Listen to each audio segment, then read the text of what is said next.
Imagine, if you will, the quiet of a pre-dawn morning, April 18th, 2016.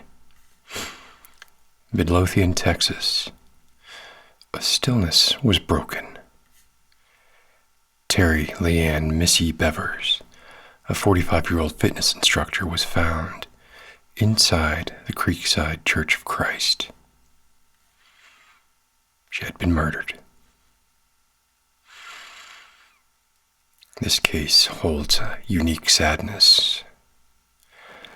The person responsible, cloaked in what appeared to be full police tactical gear, was captured on the church's surveillance footage, and yet, even after many long years, they remain unidentified. The absence of a clear reason, the strange circumstances, they keep the case lingering. A whisper in the realm of unsolved mysteries across the United States. The heart of this mystery rests in a contradiction. A figure seen on camera, yet utterly unknown. The surveillance video shows a silhouette and a helmet, a vest marked police, dark gloves. These are clues. But they have, in a perplexing way, only served to deepen the enigma. Usually such clear visuals lead to swift answers. But here, despite the footage being widely shared, no one has been identified. This suggests meticulous preparation. The disguise was so complete that it successfully obscured every identifying feature. Of course, this element hints at a deliberate plan, a unique motivation that doesn't fit the usual patterns. The killer was a true enigma, even though they were seen. There's a pull to mysteries, especially those where justice remains a distant and slight possibility. Unsolved mysteries challenge our sense of order, especially murders, inviting endless speculation and a longing for closure. The absence of such a definitive answer leaves us feeling empty. It draws both seasoned investigators and curious observers to seek the truth. This enduring allure is particularly strong in cases as unusual and inexplicable as this one. Terri Leann Missy Bevers was a vibrant soul, 45 years old, a devoted wife to Brandon Bevers, and a loving mother to their 3 children. Her early morning fitness classes at the Creekside Church of Christ were a gentle rhythm in her life. Her murder in the silent pre-dawn hours within the seemingly safe walls of a community church sent shockwaves through Midlothian. Her family and friends were left with an unimaginable loss and the ubiquitous unanswered question, why? There's a surplus of unsolved cold cases, even in an age where DNA and digital evidence makes it more difficult than ever to avoid eventually slipping up. This case stands out for its complete lack of potential leads. Cases like the Delphi murders or Gilgo Beach murders, though once cold, have seen arrests. Richard M. Allen was found guilty in 2024 for the Delphi murders, and Rex Howerman has been arrested and charged in the Gilgo Beach murders awaiting trial. Not so for Missy Bevers. Her case remains genuinely unsolved, with circumstances that continue to frustrate and baffle. It contains what should be every killer's nightmare, clear surveillance footage. Yet this visual evidence has failed to yield any definitive identification, nor has it narrowed the suspect pool in any significant way. The highly unusual attire of the killer, full tactical gear, a vest marked police, adds a layer of deception bordering on the theatrical. Furthermore, the absence of a clear motive and the police theory of a staged crime suggests a sophisticated personal intent. These factors combined solidify this case as among one of the most truly perplexing. Terri Leann Missy Bevers, born on August 9, 1970 in Graham, Texas, was 45 years old. She was deeply committed to her family, a devoted wife, a loving mother. She was a fitness instructor, known for her early morning classes. Her routine typically involved holding these sessions in the parking lot of the Creekside Church of Christ. But on the morning of April 18, 2016, a heavy thunderstorm necessitated a change. Missy informed her students that the class would be moved inside the church. She was last seen alive on unreleased surveillance footage entering the church at 4:18 a.m., approximately 42 minutes before her 5 a.m. class, arriving early to set up her equipment. The Creekside Church of Christ, a place of community and worship, became the unexpected, chilling setting for this brutal act. Surveillance footage from around 4 a.m. captured the suspect already inside, moving through hallways, smashing glass, attempting to open various doors. And these actions, occurring well before Missy's arrival, suggest a thorough reconnaissance, or perhaps an attempt to create the impression of a random break-in. The suspect's presence inside the church nearly 20 minutes before Missy arrived, combined with the actions of breaking windows and trying doors, points towards a pre-planned, targeted attack, not a random act. The deliberate nature of these actions, even if they were meant to mislead, indicates a calculated approach by the perpetrator. The exact location where Missy encountered her killer inside the church has not been publicly revealed by Midlothian police, and that just serves to add to the mystery surrounding the exact confrontation. Let's go over a brief timeline of events. April 17th, 2016, evening. Missy informs students' fitness class will be held inside the church due to the inclement weather. April 18th, 2016, about 4 a.m., suspect dressed in tactical gear is seen on surveillance footage inside Creekside Church, smashing glass and trying to open doors. April 18th, 2016, 4:18 a.m., Missy Bevers is last seen on the unreleased surveillance footage entering the church. April 18th, 2016, 4:20 a.m. to 5 a.m., estimated time frame of Missy Bevers' murder. April 18th, 2016, shortly after 5 a.m., a student arrives from Missy's fitness class and discovers her lifeless body. May 4th, 2016, search warrant reveals Missy suffered multiple puncture wounds to the head and chest. 2021, forensic podiatrist concludes that the suspect's gender cannot be determined from a gait alone due to the gear weight. June 2023, reward for information has been increased to $150,000.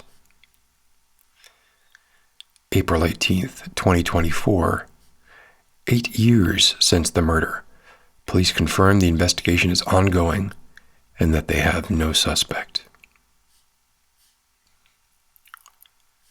Shortly after 5 a.m. on April 18th, 2016, a student arriving for Missy's scheduled fitness class entered the church and tragically discovered her body, bringing the horrific crime to light.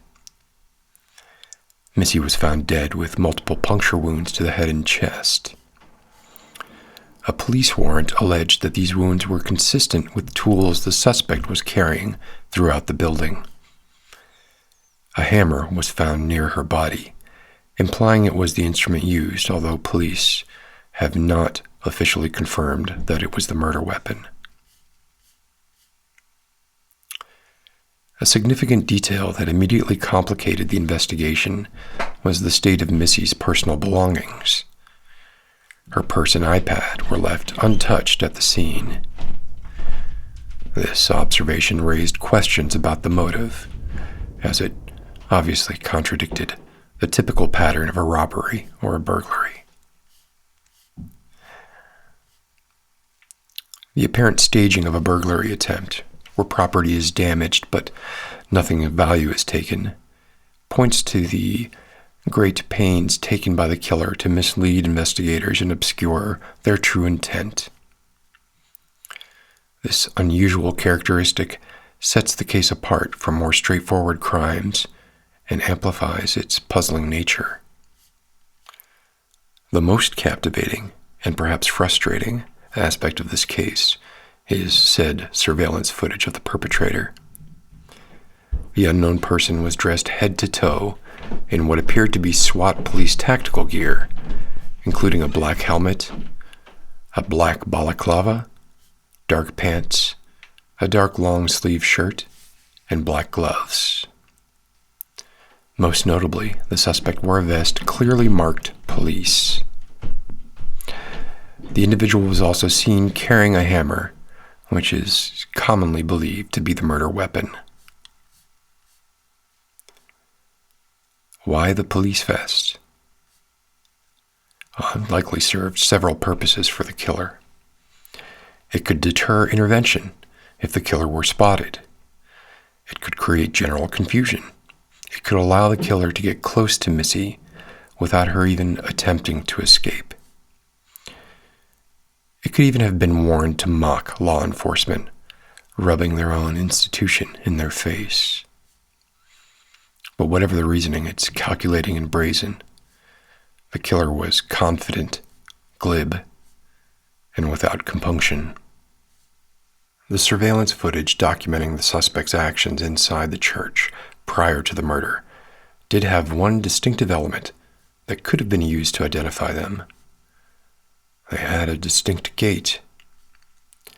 Investigators initially believed that the suspect was male, but later changed their position, stating that while the gait appeared feminine, the suspect's gender is not definitively known. A forensic podiatrist study in 2021 further complicated this, concluding that the suspect's gender could not be determined solely from their gait, because their gait was affected by the weight of the gear and the weapons they were carrying. The suspect appeared to walk slowly, sometimes steadying themselves with the wall, and seemed to have trouble moving their right foot or leg. Midlothian police have suggested this distinct gait may have been a temporary condition or may have been affected to further throw them off the track. The effectiveness of the suspect's disguise in obscuring their identity is a primary reason this case remains unsolved, despite the otherwise compelling visual evidence. It's clear that the full tactical gear, including the balaclava and the helmet, they were chosen to prevent any sort of facial recognition, and this suggests a deep understanding of surveillance capabilities, along with a determined effort to remain anonymous. The ambiguity surrounding the perpetrator's gender, initially thought to be male, but later deemed uncertain, further complicates identification efforts. This uncertainty means the investigators can't narrow their search based on a fundamental demographic characteristic, broadening the pool of potential suspects considerably. The fact that a forensic expert could not conclusively determine gender from the gait, attributing the anomalies to the heavy gear, highlights the meticulous planning involved in the disguise. This planning indicates the perpetrator was not merely attempting to hide their face, but completely mask their physical identity and movements, making the surveillance footage a frustrating puzzle instead of a clear lead. All this points towards a highly calculated and personal crime, where the perpetrator sought to inflict harm while remaining completely untraceable. Initially, police considered burglary as a possible motive for the break-in, given the suspect's actions inside the church. But this theory was quickly challenged and disproved when the investigators found nothing missing from the church. As for Missy's personal items, including her purse and iPad, these were all left at the scene. The absence of theft, despite the overt actions of a break-in, led investigators to believe the crime was no random act of property crime or violence. The observation was crucial in shifting the focus of the investigation. It's clear that the perpetrator was trying to stage a crime that appeared as a burglary gone wrong. But such sophisticated staging requires a level of planning, and a desire to mislead law enforcement suggests the motive was far more complex and personal. The investigation shifted, focusing more on Missy Bevers herself, rather than the church's assets. The disproving of the burglary motive led investigators to the hypothesis that Missy Bevers was not only targeted, but that the suspect planned to make the crime appear as if it were a burglary gone wrong. This theory posits that the killer had a specific reason to harm Missy and meticulously orchestrated the scene to deflect suspicion. The premeditation implied by the suspect's early arrival, the elaborate disguise, and the staging of the crime scene strongly support the idea of a targeted attack. Such a level of planning suggests a deep-seated motive, personal in nature. And so, the investigation became a more specific inquiry into individuals who might have had a reason to target Missy.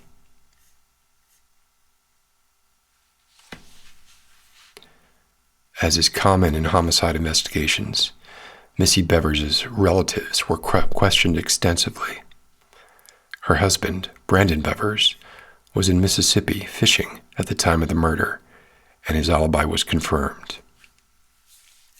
Her father-in-law, Randy Bevers, was traveling in California, and his alibi was also confirmed.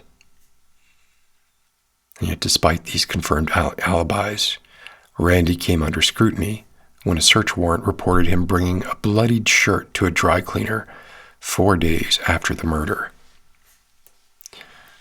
This incident naturally raised suspicions, and investigators wanted to examine that shirt. Randy explained the blood as being from a fight between two dogs, and subsequent forensic analysis confirmed the absence of human blood and the presence of dog blood on the shirt. And so this particular line of inquiry, while initially promising, ultimately did not yield a direct link to the murder. The scrutiny of family members, even when alibis are confirmed, is a standard part of any investigation, but the bloodied shirt incident highlights how seemingly suspicious details can sometimes have innocent explanations, further complicating the search for the perpetrator. The confirmation of close family alibis, coupled with the lack of other strong suspects, leaves a void in understanding who had reason to target Missy. The investigation is also focused on other potential leads, including an unknown vehicle seen near the church. Police are interested in a silver Nissan Altima, believed to be a 2010 to 2012 model with an oval bumper sticker, which was seen in the parking lot of a nearby sporting goods store around 2 a.m. on the morning of the murder. Surveillance footage from this location shows the driver behaving bizarrely, circling the lot, flashing their headlights, and parking in a secluded area before leaving. But as of June 2023, the driver of this vehicle has not been identified, and it has not been definitively concluded whether this vehicle is related to the killing. The unusual behavior of the driver, combined with the proximity in time and location to the murder, makes this vehicle a significant, albeit unconfirmed, piece of the puzzle. Identifying this driver could potentially provide crucial information, even if they're not the killer, by shedding light on activities in the area during the critical pre-dawn hours. The persistence of this unidentified vehicle as a point of interest underscores the challenges faced by investigators in connecting seemingly disparate pieces of evidence. The role of digital evidence has also been explored. Police warrants allege that the suspect possessed a smartphone that might have been used to stalk Missy Bevers' schedules and even record her murder. This suggests the perpetrator was technologically adept and potentially used digital means to plan and execute the crime. Additionally, creepy and strange messages received by Missy on LinkedIn from an unknown male raise suspicions. While a person of interest who conversed with Missy on LinkedIn described their interaction as flirtatious and innocuous, the existence of these messages points to a potential digital trail that could lead to the killer. The exploration of Missy's digital life highlights the modern complexities of criminal investigations, where online interactions can provide crucial context, even direct leads. The fact that these digital avenues have yet to yield an arrest suggests either a highly skilled perpetrator who left minimal digital traces, or that the digital leads, while intriguing, are ultimately unrelated to the core crime. The possibility of digital stalking further reinforces the theory of a targeted and premeditated attack, where the killer meticulously gathered information about Missy's life and routine. And still, the Missy Bevers murder remains a mystery due to a confluence of unique and confusing elements that have resisted resolution despite extensive investigative efforts, as well as significant public interest.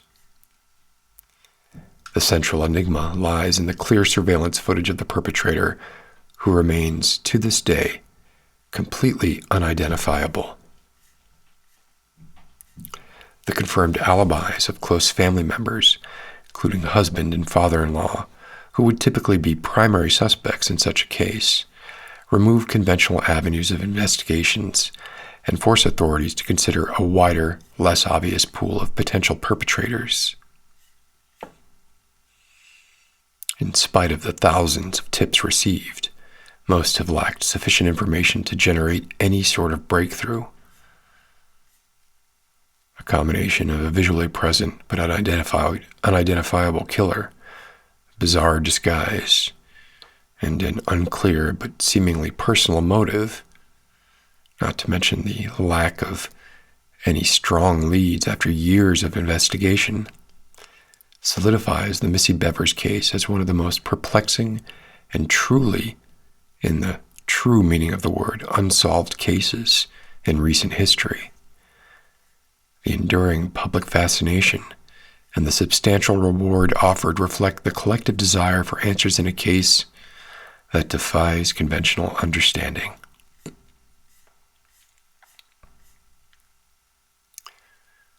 The murder of Missy Bevers on April 18, 2016, stands as a chilling testament to the enduring challenges of cold case investigations. The planning evident in the killer's disguise, the staging of the crime scene, coupled with the absence of a clear motive beyond a targeted attack, have created a complicated puzzle that's eluded resolution for over 8 years. The police department continues its active investigation, having received more than 3,000 tips since the murder. The community's commitment to finding justice is unwavering, as evidenced by ongoing vigils and a substantial reward of $150,000 for information leading to an arrest and indictment. And so the hope for resolution persists, fueled by the belief that even the smallest piece of information could be the key to unlocking this profound mystery. The case serves as a stark reminder that even in an age of sophisticated surveillance, a determined and cunning perpetrator can remain an unseen ghost, leaving a community to anxiously await the justice that is yet to come. Thank you, and good night.